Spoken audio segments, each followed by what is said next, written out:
Seorang pria diduga menyamar menjadi tentara Israel memasuki medan perang di jalur Gaza. Pria tersebut mencuri senjata hingga berfoto dengan Perdana Menteri Israel, Benjamin Netanyahu. Polisi mengungkap pria warga Tel Aviv tersebut bernama Roy Yifrach, berusia 35 tahun.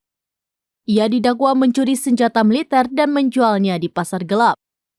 Aksi itu dilakukan setelah serangan Hamas pada 7 Oktober lalu. Media Ibrani melaporkan Roy menggunakan identitas palsu dan menyamar sebagai prajurit Israel. Menurut dakwaan yang diajukan, ia tidak pernah bertugas di militer namun berhasil masuk ke zona perang. Saat penyamaran, tersangka sempat berfoto dengan Perdana Menteri Benjamin Netanyahu dan Menhan Yoav Gallant dalam pertemuan di selatan.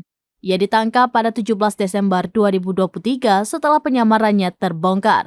Sementara pengacara Yifrach, Eitan Segev, menegaskan bahwa kliennya telah mengajukan diri untuk bergabung dalam upaya perang setelah membunuh orang-orang bersenjata Hamas pada 7 Oktober dengan senjata berlisensi miliknya.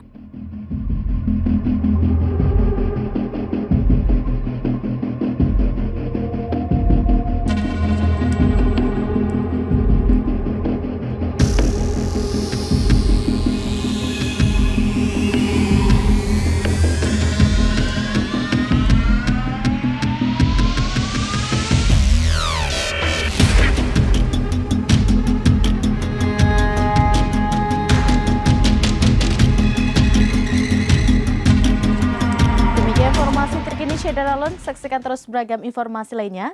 Coba like dan share seluruh akun serambines.com. Download Tribun X sekarang, menghadirkan lokal menjadi Indonesia.